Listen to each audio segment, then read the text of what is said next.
So welcome everybody to this latest video on 162 Maths, and in this video we'll be going over the AQA GCSE Maths paper of November 2019, higher paper 3, which is a calculator paper. Now before we get started, I'll include a question breakdown so you can see which question refers to which topic in case you're finding any of the questions a little bit tricky, and I'll also include the grade boundaries not only for this paper but for the whole 2019 November series higher papers. So the first question says, circle the relative frequency that represents 13 successes out of 50 trials. So for here, what we need to do is basically do 13 divided by 50.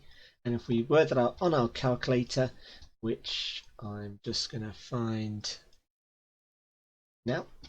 And so 13 divided by 50 gives me an answer of 0.26. So that's going to be our fourth option.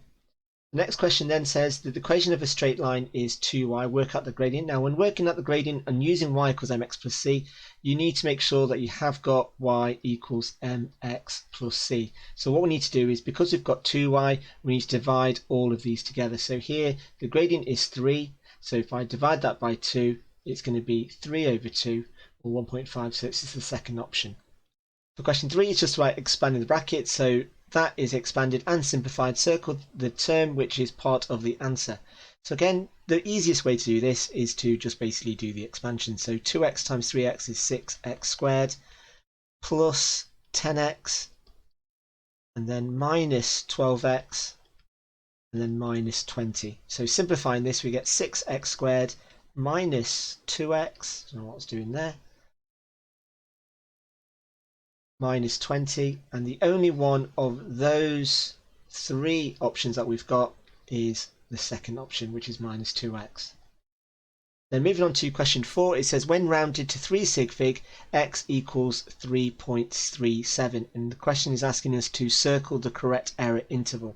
Now the third sig fig is 0.01, so it's 100th. If I divide that by 2, I get 0.005. So then I need to add and subtract 0.005 to 3.7. And again, you can do that on your calculator or you can do it elsewhere, but basically it's going to be my first option. For question 5, simultaneous equations. Again, what we need to do here, just going through the checklist, is have I got the same number of x's or the same number of y's? Well, I've got the same number of y's. Are the signs of the y's the same or are they different? They're the same. So what do? Is I take away the two answers. So here I'm going to end up with 4x. Now here one of the letters should disappear, which it does, and I've got 36 take away 16, which is 20. So that means that x equals 5. Then using one of the equations, so using 3x plus 2y equals 16, and that x equals 5. Well, 3x is therefore going to be 15, so 15 plus 2y equals 16. So then 2y equals 1. So then y equals a half. So the answers there are 5 and a half. Or if you want to write that as 0.5, that would be absolutely fine. Then moving on to question 6a, it says that Tom is tiling a wall. He needs to buy at least 100 tiles. The tiles are sold in large packs and small packs. And obviously we've got large packs of 40 tiles is £18, small pack 28 tiles for £14. And special offer is you 25% reduction when you buy 3 or more large packs. So there's only really two options we can go for. We're either going to go for 3 large packs, or we're going to go for two large packs and 1 small. And then we just need to work out the prices, because obviously another alternative would be to buy 4 small packs, but again, it's not going to be, I know straight away it's not going to be cost effective, because technically you are buying 12 extra tiles for £4. So again, it's an option we could look at, and which we will, just to see if the price doesn't quite match up. So to buy 3 packs, it's going to be £18 times 3. And again, if I get my calculator to work that out, 18 times 3 gives me £54. Well, I'm going to get a 25% deduction, so minus 25%. And so that's going to be 54 times 0.75, because I'm only paying 75% of it. And that comes up to a cost of £40.50. In terms of the second option, well, that's going to be 2 times 18 plus 14, so that's going to be 36 plus 14, which equals £50. And obviously then I could go for 4 packs of the small, stick a small there, and that's going to be 4 times 14, and 4 times 14 is going to be, well, let's quickly work it out. Should really use the calculator, but I'm not going to bother. So we've got 16, and that's going to be £56. So the cheapest option is going to be buying the 3 large packs. So here I'm going to say it's £40 and 50p. It's always good to show you working out. In terms of 3 marks, I would say you probably need to show obviously the correct formation of getting the cheapest price, which is that, but any other formation where you get at least 100 tiles should be enough to get you those 3 marks. But again, just doing this alone, in terms of the 3 large packs and working out 10 to 25% discount may not get you the full marks. It all depends on what the mark scheme is saying, but I would always say just spend that extra time to work it out. Now the next question then says that Tom is tiling a floor, and the floor is a rectangle with length 600 centimeters and a width of 240. Each tile is a square of 40 centimeters. Tom uses this method to work out the number of tiles he needs. And so he's just simply worked out the calculation. Give one reason why Tom's method is wrong. Now there are several reasons as to why Tom is wrong in terms of his tiling. Well, the first thing that he's done wrong is that he's added the 2 numbers when really he should have multiplied. If it's a rectangle, you're working on area, which is what you're going to be tiling, you need to multiply, not add. So Tom should have multiplied 15 by 6, not added. And that would probably be the most common answer, in the fact, or maybe should have ordered 90 tiles. So if you actually then worked it out, that would be fine. But others correct statements should have been easily, like should have multiplied, not added, should have multiplied at the end. Adding was wrong. He's added the times of the number of the length by the width. So again, any worded form of that, it needs to work out the area. Something along those lines will definitely get you that 1 single mark. For question 7, an equilateral triangle has sides of 16 meters. Using a ruler and a compass only. So this is all about construction, and we've got to use the scale of 1 centimeter represents 2 meters. Now for this, you are going to need a compass, so I'm going to fetch that and show you how to answer this one. Now for question 7, this is a construction question which is going to be very difficult to do without the use of a compass and not me using a computer. So what I'm going to do is I'm going to talk you through the steps of how you actually do this. Now the key things to remember in this particular question is the scale. So we are using a 1 centimeter represents 2 meters. Now because we want an equilateral triangle of 16 meters, what that's going to convert to and what I need to draw is basically an 8 centimeter equilateral triangle. So what we need to do to start off with is to draw a 8 centimeter line. So what I'm going to do is I'm just going to imagine that there is 8 centimeters. Now the next thing you then need to do is set your compass to where I'll just do a really poor sketch of a compass, and here is your pencil and here is your pin. Is you need to make sure that the distance between the pin and the pencil is 8 centimeters. Then putting your pin on the left hand side of this 8 centimeter line, what you then need to do is to draw an arc. Then you then put the pin on the second side of the 8 centimeter line, you draw another arc, and what you should find is that the two arcs should intersect. And then with a ruler, what you then want to do is join those 2 points up to make your equilateral triangle, and then just double check to make sure that that should be 8 centimeters and that should be 8 centimeters as well. Now for question 8, it says that in a choir there are 35 men and 48 women, and it says that the probability, let's just highlight the key of its information. The probability that a man is chosen at random wears glasses is 2/5. The probability that a woman is chosen at random wears glasses is 3/8. And the question is asking us to work out the number of people in the choir who wear glasses. So what we need to do here is first of all multiply the number of men, which is 35, multiply that by the probability that they wear glasses, and we're going to add that to the number of women, which is 48, and multiply that by the probability. So if I enter all that on the calculator, which I'm going to do now, and so here we've got 35 times 2/5, and we're going to add 48 times 3/8, and lo and behold gives us the answer of 32 people. Now the next question then says a person is chosen at random from the choir. Work out the probability that person does not wear glasses. Well, looking at the total number of people, so total number of people in the choir is 35 plus 48, which gives us a total of 80, and that's going to be 83 people.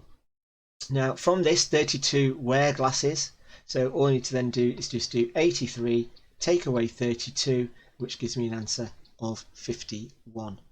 Now in terms of the question, it says work out the probability, so then I then need to have that over 83, and there is my final answer.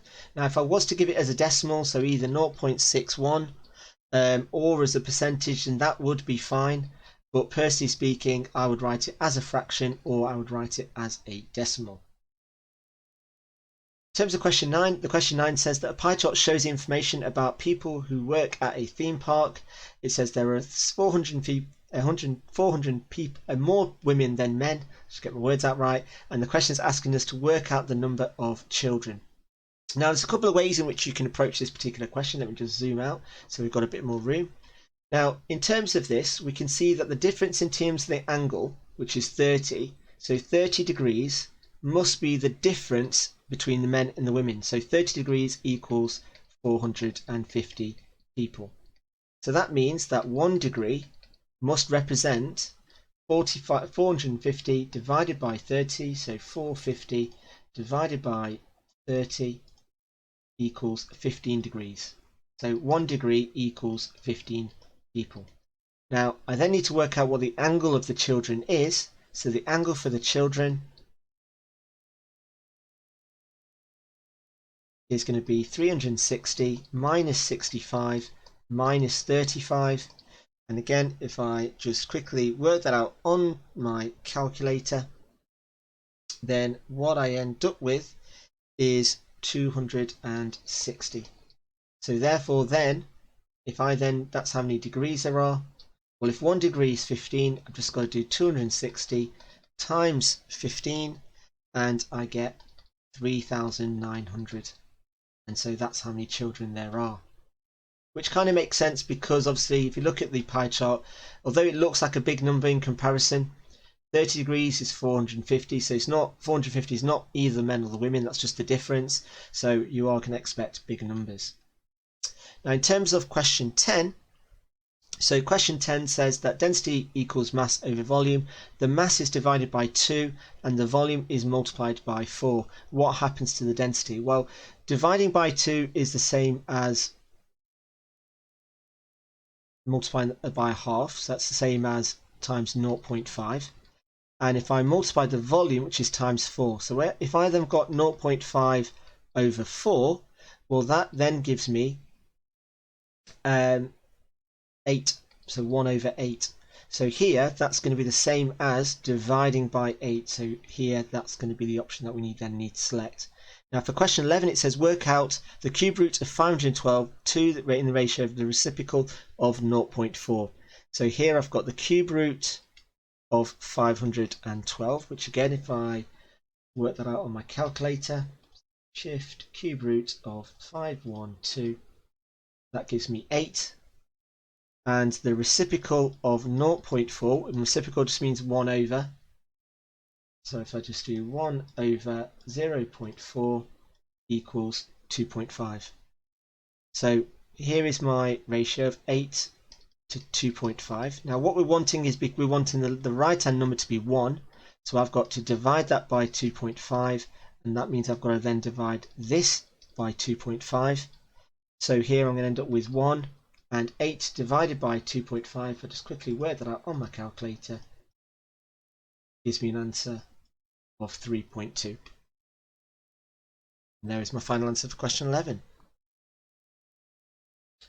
Now for question 12, it says that the graph shows how much Molly is paid for working up to 40 hours. She receives a basic pay for the first 35 hours and then a higher rate for the next 5 hours. So that's why we've got this little deviation in our straight line.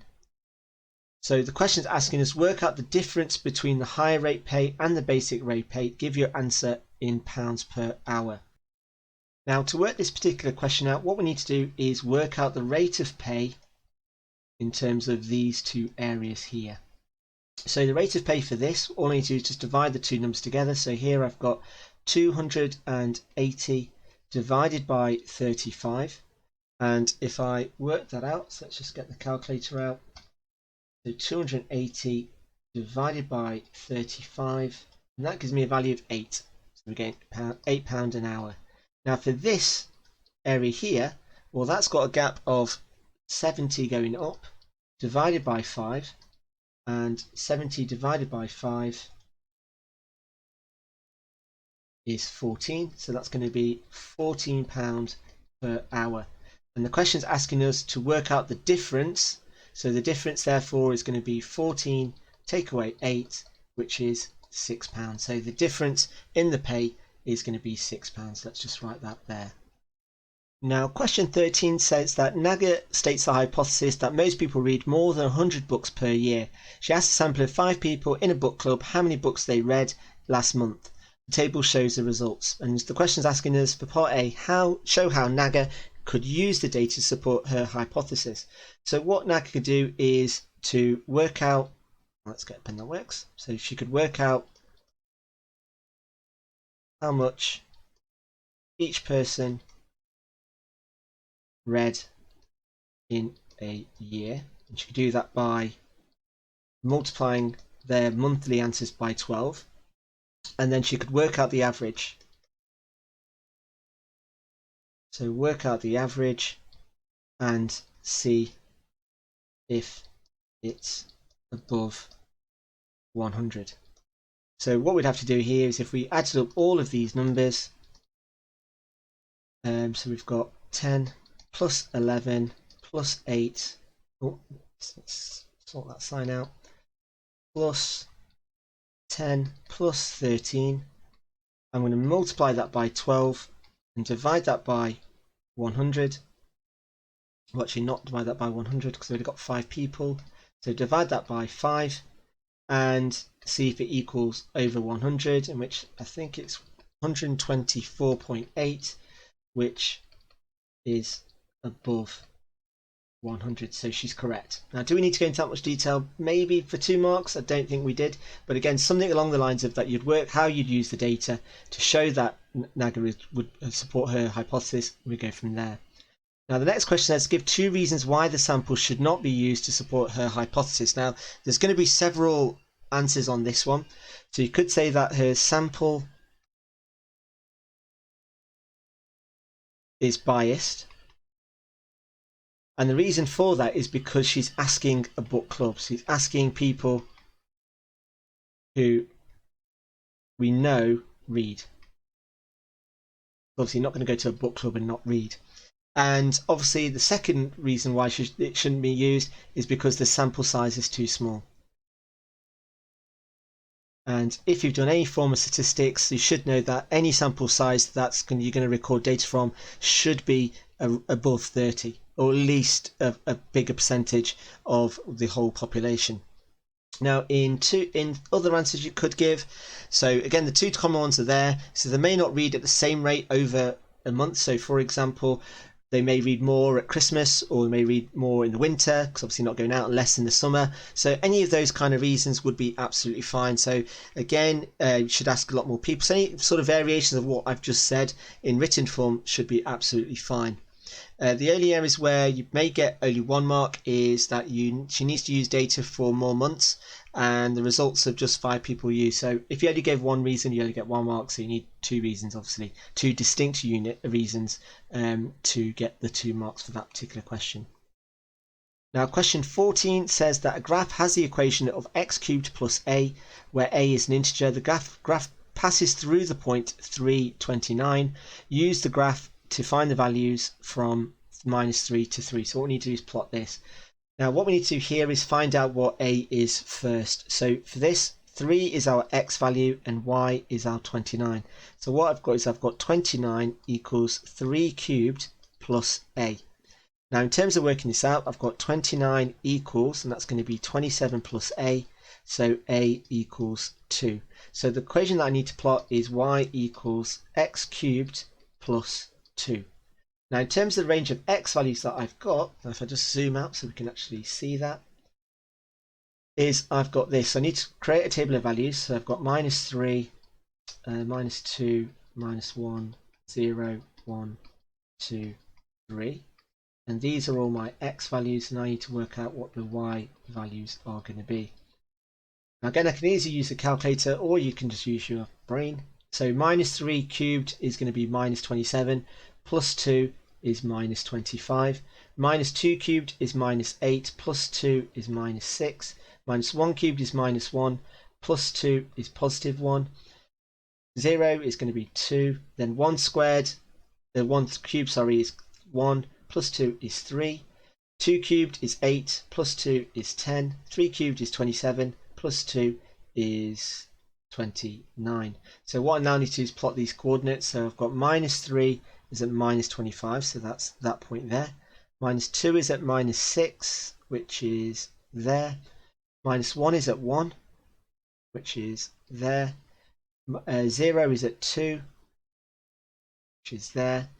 Then at 1 it's at 3, which is there.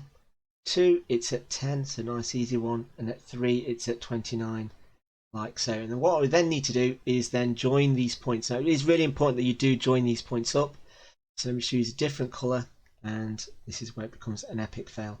So if I start with this point here, now you just need to make sure that your curve goes through all of those points, and I've just missed that one. Need to make sure it is, and it does need to be like an S shape. So the more you can get it to more of an S shape. Actually, let's do this properly, and let's join those points up like so, and that should be enough for you to get the marks. Now moving on to our next question, question 15. It says, when you earn money you pay income tax. Unfortunately that is true. The amount you pay depends on how much you earned that year. So your pay is 0% on the first 12,500, 20% on 37 to 5,000 you earn, and then 40 pence on the rest of it. In 1 year Kim pays 9,260. Work out how much she has earned in that year. So to work this particular question out, the first thing I need to do, well, the thing I notice is that because Kim is paying 9,260 in income tax, that she's going to be earning more than 37,500. So first of all, let's work out how much of that 20% is from that amount. So here I've got to work out what 20% is of 37,500, and type that into my calculator gives me 7,500. Now if I then take that away from 9,260, I get an answer of 1760. Now this is 40% of what she is going to be earning. So if I then divide that by 0.4, then what I end up with is I'm going to end up with 4,400 pounds. Now in terms of this, to work out what her salary is, I need to add 7,500, 4,400, and not forgetting that 12,500. So overall salary is going to be 12,500 plus 7,500 plus 4,400, and that comes up to a total of 5,400. And there is our answer for that one. Now moving on to question 16. So it says that a building company employs 2 labourers, 14 joiners, 9 electricians and 8 plumbers for a job. The company needs 1 of each type of worker. In how many ways can the company choose the 4 workers? So this is moving on to problems of combinations. Now the quickest way of doing this is basically just to simply multiply all the numbers together, and that'll give us our total combination. If I type that into my calculator, I get an answer of 2016. Question 16b says, one labourer and two plumbers are on holiday. How many different ways can the company now choose the 4 workers? So again, all I need to do is just subtract a labourer, so that's now going to be 1, and subtract 2 plumbers, so that's now going to be 6. But again, all I then need to do is just simply multiply those numbers again. So again, the numbers I'm going to be multiplying are 1 times 14 times 9 times 6, and that gives me a total of 756. Now moving on to our next question, question 17, which relates to functions. So it says f of x equals 3x squared minus 4x plus 8 for all values of x. Jenny says that f of 10 must equal 2 lots of the 5 of the function because 10 is 2 times 5. Is Jenny correct? Well, let's have a look. So the first thing we do is find out what the function of 10 is going to equal. So here all I need to do is substitute x equals 10. So I've got 3 lots of 10 squared minus 4 lots of 10 plus 8. And again, if I enter that into my calculator, and let's not be lazy, so I've got 3 bracket 10 squared minus 4 10 plus 8, and that gives me a total of 268. Now to find f of 5, I do the same, so I'm going to do 3 of 5 squared minus 4 lots of 5 plus 8. And what Jenny's saying is if I times that by 2, I get the same answer. So let's first of all work this out. So again, get the calculator out. 3 5 squared minus 4 lots 5 plus 8 equals 63. And if I times that by 2, I'm going to get 126. And as you can see, these two numbers are not the same. So Jenny is incorrect.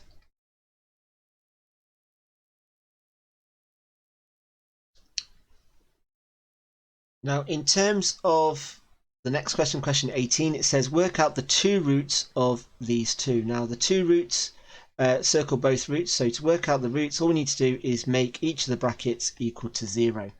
So here, just do a bit of rearranging. So I've got 7x equals minus 1. So x equals minus 1 over 7. So that's one root, which is this one here. And then for the second one, I've got 2x minus 3 equals 0, so 2x equals 3, x equals 3 over 2, which is the 4th option. Now again, with this, you'd only get marks if the 2 circled are correct. So if you just got 1, you won't get half marks.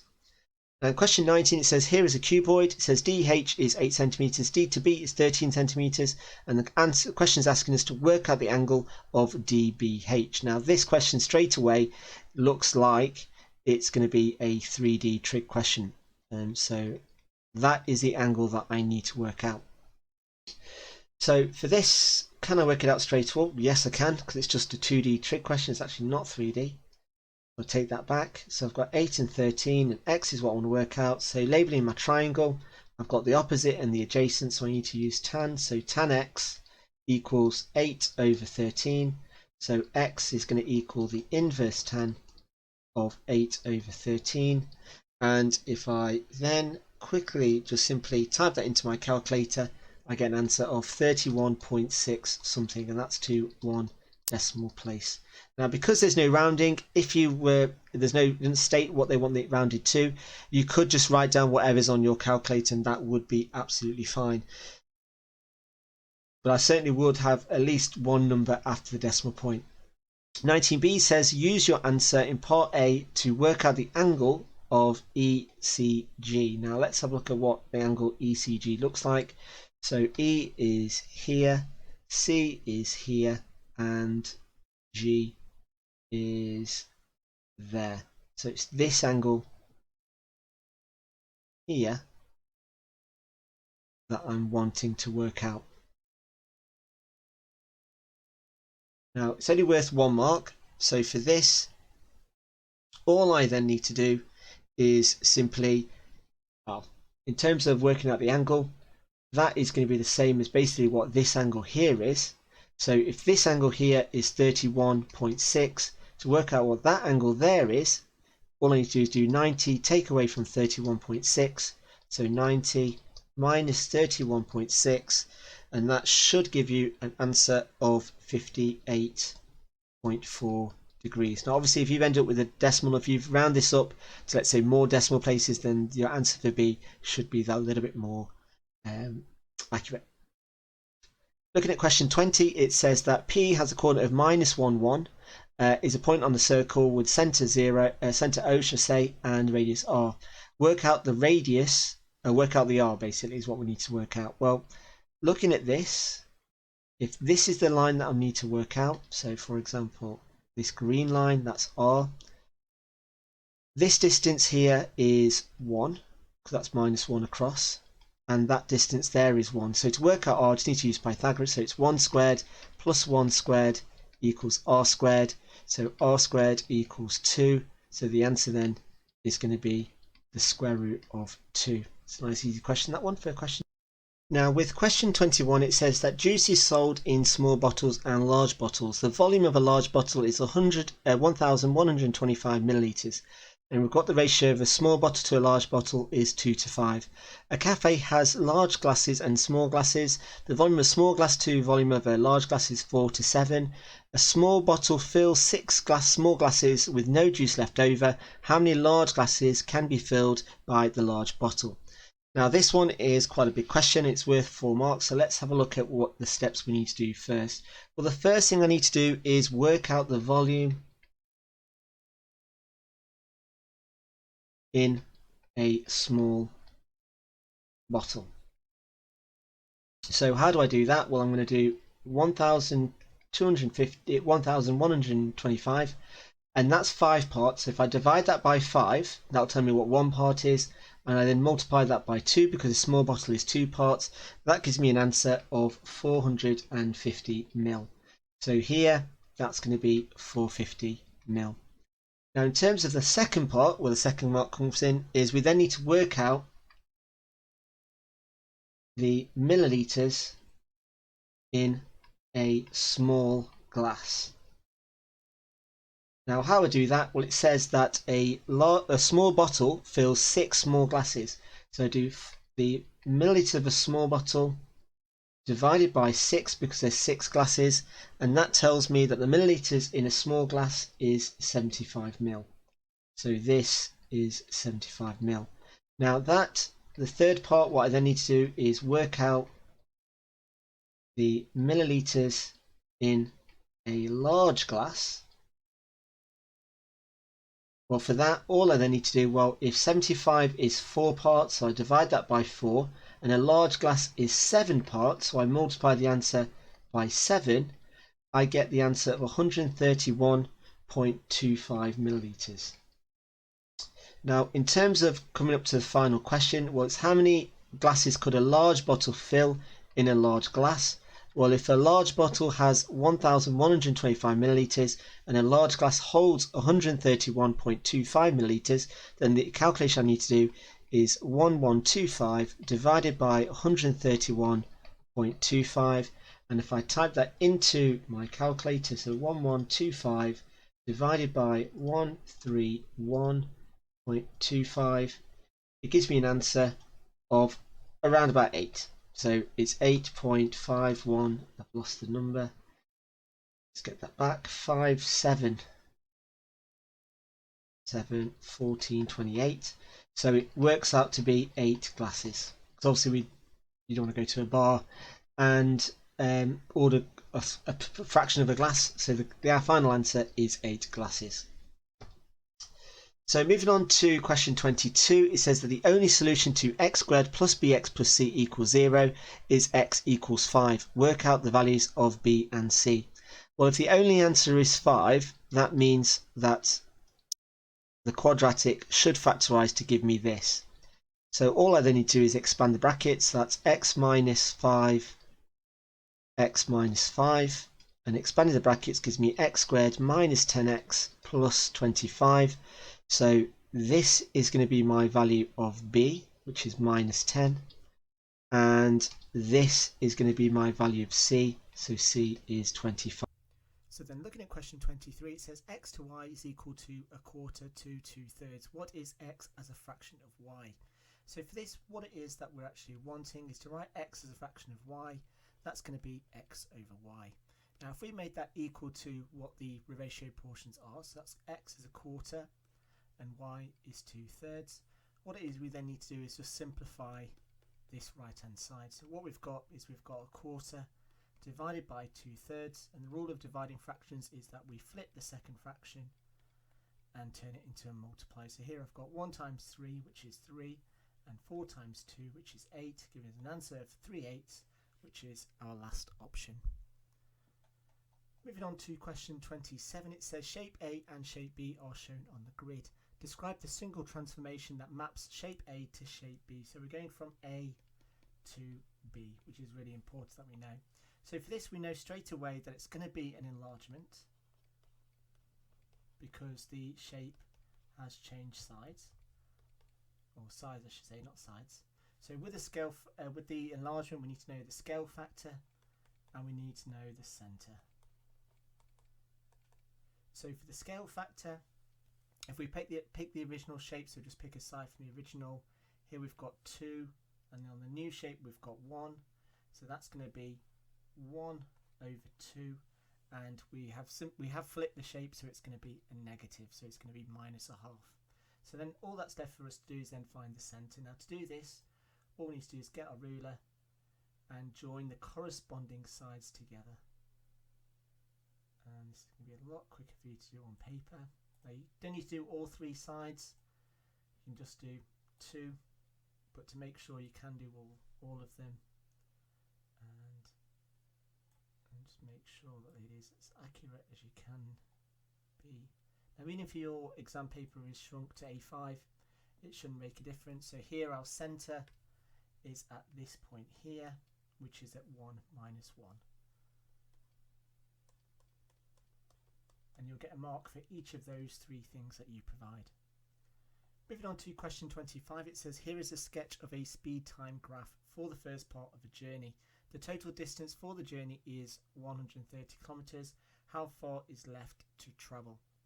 So for this, what we need to do is we need to first of all work out what the times are, because here, as you can see, the speed is given in kilometers per hour and the time is given in minutes. So first things first, in order to work out the total distance, let me just write that the total distance is equal to the total area.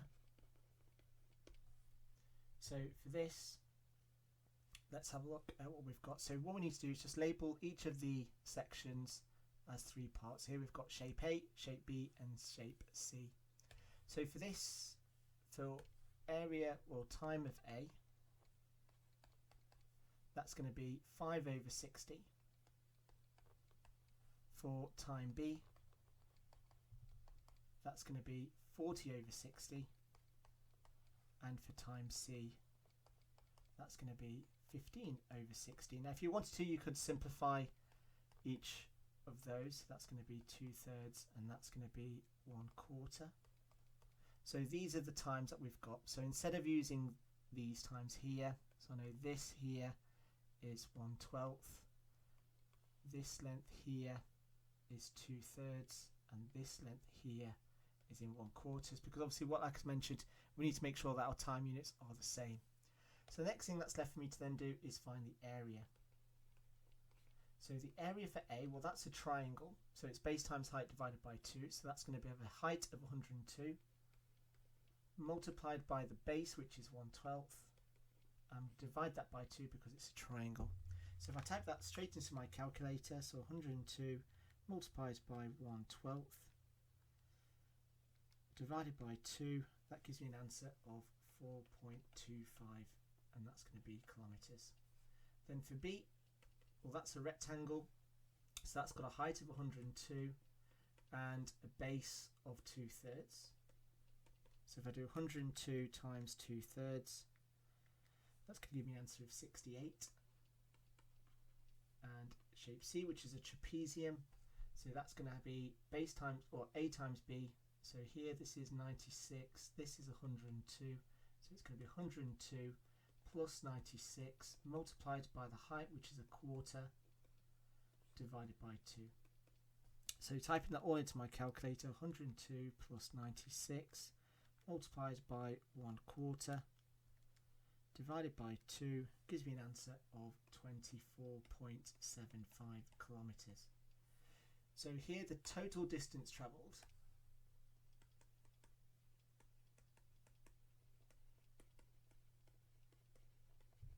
is going to equal 4.25 plus 68 plus 24.75. If I type that all into my calculator now, I get an answer of 97 kilometers. So the distance left is going to be 130 minus 97, which gives me an answer of 33 kilometers.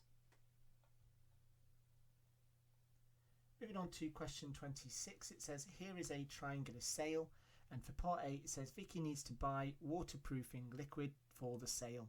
She will put 3 coats of liquid on each side of the sail, and a litre of liquid covers 8.5 square metres of the sail. How many 1 litre bottles of liquid does Vicky need? So for this, we'll need to recognise that for there to be 3 coats on each side, and that basically means we're going to need a total of 6 coats. So first things first, what we need to do is we need to find the area of the triangle.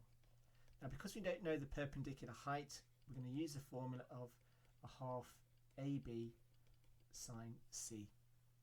So here we've got our values of A, B and C. So the area is going to be a half multiplied by 9.7 multiplied by 3.8 multiplied by sine 73. So if I type that all into my calculator, so 0.5 times 9.7 multiplied by 3.8 multiplied by sine of 73, I get an answer of 17.62469, and that's going to be square meters. So we then need to then see is how many litres, how many bottles we're going to need. So how many bottles for one side. So then that's going to be 17, well, answer of 17.62469, which is still on my calculator, divided by 8.5 and divided by 8.9. If you did round it, it shouldn't be a problem, but we're looking at 2.07 coats per side. So then to work out the number of bottles needed, I've then just got to do 2.07 multiplied by 6 because we want a total of 6 sides, and that gives me an answer of 12.44 blah blah blah. So that means that the total number of bottles I'm going to need, so the bottles needed is going to be 13. Then moving on to 26b, it says another sail is joined onto the first sail as shown. X is an acute angle, work out the value of X. Now for this, in order for it to work out X, we need to know what the other side is in order for me to work this out. So the first thing I need to do is find this side first. So to find that, what I then need to use is use the cosine rule. So if I just take that triangle out, and I'm going to call this, let's call it Y, and this is 9.7, this is 73, this is 3.8. So I'm going to use the cosine rule, and so it's going to be y squared equals a squared plus b squared minus 2bc cos a, let's say, and that's going to be c. Right, let me just change that up. So that's going to be b plus c squared, and that's going to equal a squared. So that's the cosine formula. Now for this, if I just change the lettering, so that's going to be A, that's going to be B, that's going to be C, and that's going to be capital A. So substituting numbers in, what do I get? Well, I get A squared equals 9.7 squared plus 3.8 squared minus 2 lots of 9.7 times 3.8 multiplied by cos 73. I type that all into my calculator. So 9.7 squared plus 3.8 squared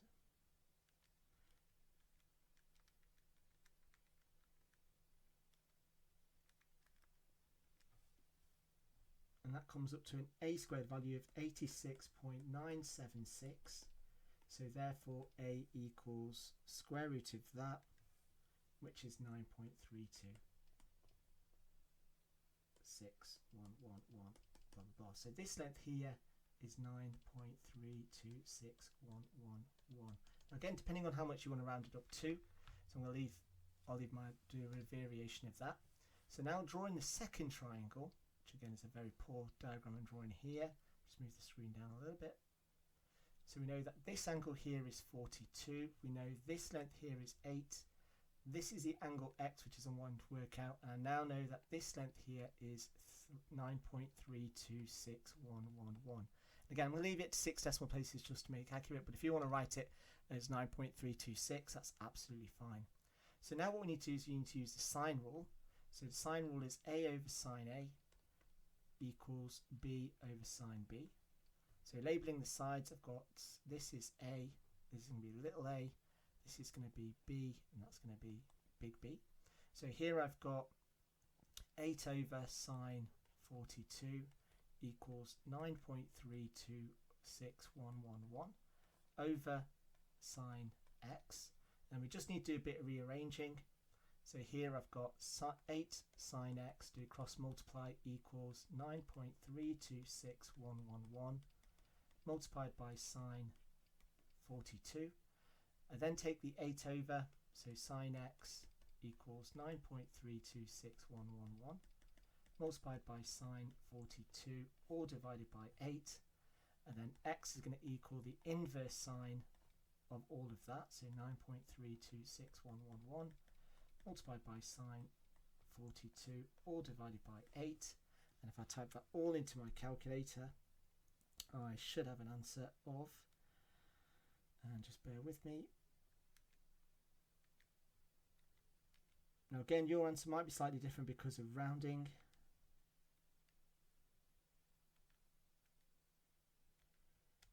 But I get an answer of 51.265, which rounded to any form, doesn't actually tell me what I need to round it up to. I'm going to round it to one decimal place, which is 51.3. So looking at question 27, it's a vectors question. I can see that straight away. So it says here is a quadrilateral PQRS, and we've got our vectors from each point. Now the information that we're given is that x is a point on PS where P to X to S is 1 to 2, and Y is a point on RQ where R to Y to Q is 2 to 1. And what the question is asking us, which is on the other page, is X to Y parallel to P to Q? Now, first things first, let's just work out what some of these vectors are going to be and how we actually go about writing these. Now, in terms of the diagram of using this information, what we need to do is from P to S, which is this line here, needs to split up into 3 parts. Now, the first part, so that's going to be thirds, so this equals 3 parts. Now, if I then just draw a line representing this, just so it's a bit bigger so it's not going to hurt your eyes. So S, now this is in 3 parts, and the reason why I've got 3 is because I've got 1 plus 2. Now all of this distance is A, but P to X is 1 part, so that's going to be 1/3 of A, and X to S is 2 parts, so that's going to be 2/3 of A. So in terms of working those individual distances out, that's going to be 1/3 A, and X to S is going to be 2/3 A. Now going back to our Q to R, And let's just label this. It says that the total distance is c, but we've got to split this up also into 3 parts. So here, q to y is our smaller part, so that's going to be 1/3 of c, and y to r is going to be 2/3 of c. Now going back to this, so if I just label the individual parts, so if I just label, it's going to be a bit difficult, but let's just try and add that up. So this from p to x, I can even write it down. So p to x, different colour, is equal to 1/3 a. X to s is 2/3 of a, and then r to y is going to be 2/3 c, and y to q is 1/3 of c. Now going back to the question, so is xy parallel to pq? Well, to go to p to q, the vector is going to be a plus b plus c. So that's a plus b plus c. Now to go from x to y, or to go to x to y, what do I need to do? Well, I need to go from x to s, then s to r, and then r to y. Now using these measurements here, and obviously the diagram, let's complete that. So x to s is 2/3 a, so 2/3 of a, plus b, which is, well, sorry, s to r, which is just b, and I've got r to y, which is 2/3 of c. Now, are the two lines parallel? Well, no, they're not. So no, xy is not parallel to PQ, as there is no common multiple. So for the lines to be parallel, there needs to be a number that I can multiply this to get this. Now unfortunately there isn't, because if the b had 2/3 then it would be parallel, but because the b is by itself and isn't 2/3, then it's not parallel. So that there is going to be my answer, and that should be enough for the 3 marks. Now coming up to our last question, it says, which is looking at functions, it says that f of x is 2x minus 3, g of x is x squared. Show that the inverse function of f of 55 is equal to fg of 4. Now the first thing I need to do for this question is work out what the inverse function of f is going to be. Now to work this out, what I need to do is make f of x equal to y. So I've got y equals 2x minus 3, and then I want to make x a subject. So I'll get y plus 3 divided by 2 equals x. So the inverse function of x is going to equal y plus, x plus 3 divided by 2. So that's my inverse function. Now to work out what the inverse function of 55 is going to be, what I need to do is just substitute 55 into this. So I've got 55 plus 3 divided by 2, which gives me 58 divided by 2. So 58 divided by 2 equals 29. And then if I then work out fg of 4, so fg, so fg is where I'm substituting my g into f. So it's going to be 2 and then x squared minus 3. So that's the function. So fg of 4 is going to be 2 lots of 4 squared minus 3. So if I enter that on my calculator, let's see what I get. So I get 2 4 squared minus 3 equals 29. And so there you can see that I'm getting the same answer. And so writing all of this in here would be fine to get the 4 marks. Now if you want to tally up all the marks you've done for this particular exam paper, I'll put the grade boundaries in the description below for you to see what you got individually on this paper.